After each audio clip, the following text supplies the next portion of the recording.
Welcome to America News.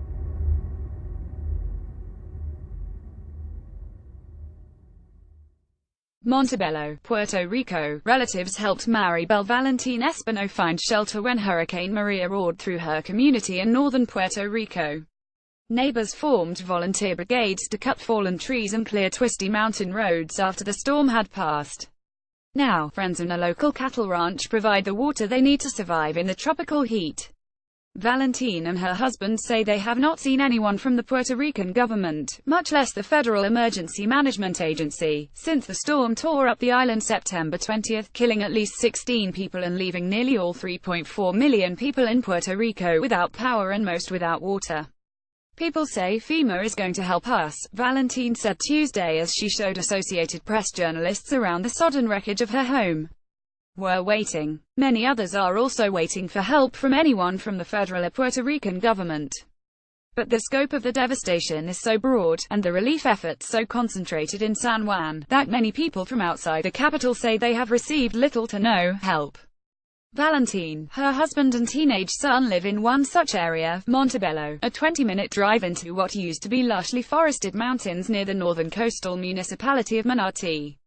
Hurricane Maria's Category 4 winds stripped the trees bare and scattered them like matchsticks.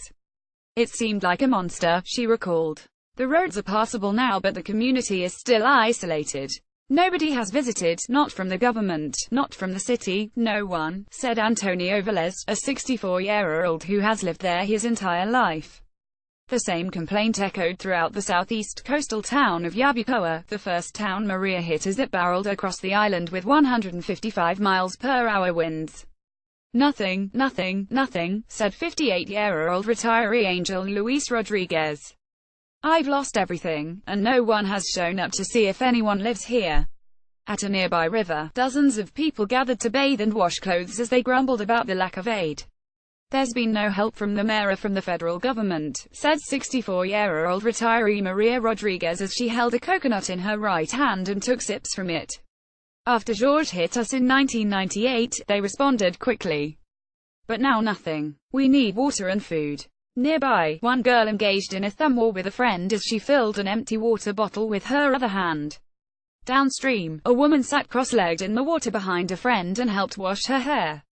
The recovery in the first week since the storm has largely been a do-it-yourself affair. People collect water from wells and streams, clear roads and repair their own homes when they are not waiting in day-long lines for gasoline and diesel.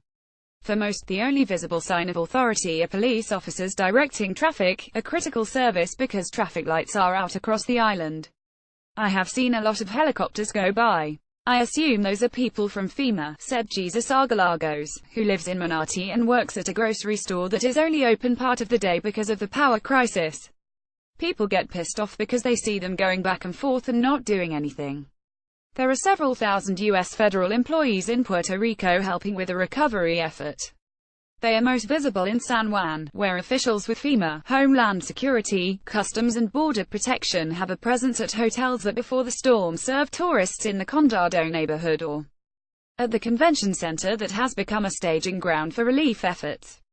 Federal workers supplied diesel to generators at hospitals and delivered desperately needed food and water to hard-hit communities across the island. They have repaired the air traffic control systems and power at the airport, which is far from normal operations with only about a dozen commercial flights per day. U.S. agents have also provided security across the island and the Coast Guard has worked with local authorities to restore the seaports, a vital link because Puerto Rico is almost completely dependent on imports. In addition, teams from the Army Corps of Engineers are helping to repair the electricity grid and to inspect and look for ways to avert the collapse of a dam near the western town of Quebradillas that has developed a crack and that officials have said could potentially fail. And personnel from Health and Human Services, the Department of Defense and Veterans Affairs have provided care and helped evacuate people from Puerto Rico with chronic medical conditions. Teams also were scheduled to visit the central mountain town of Ibanito, which was cut off from the rest of the island for 5 days. Many people began rationing their food and water supplies as they dwindled, unclear of when they would have contact with the outside world.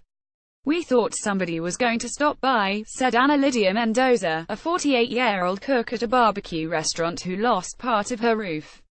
They told us that we had to stay calm. Gov. Ricardo Rossello and resident Commissioner Jennifer Gonzalez, the island's representative in Congress, have said they intend to seek more than $1 billion in federal assistance, and they have praised the response to the disaster by President Donald Trump, who plans to visit Puerto Rico next week, as well as FEMA Administrator Brock Long. "I am confident that they understand the seriousness of the situation," the governor said Tuesday. Still, it is hard to avoid the fact that the response looks different than previous ones. After hurricanes in Louisiana, Texas and Florida, waves of power company trucks from other states descended in long convoys, something that is obviously not possible on an island 1,000 miles to the southeast of the mainland. After the devastating earthquake in Haiti in January 2010, the U.S. military sent ships and the skies seemed to be filled with heavy-lift helicopters and planes carrying emergency relief, though the scale of that disaster was far worse. Hurricane Maria was the strongest hurricane to hit Puerto Rico in nearly 100 years, and officials say the cost of recovery will dwarf that of the punishing Hurricane George in 1998. Whatever the final bill, Valentin just hopes it will factor in people like her. "If FEMA helps us, we are going to build again," she said.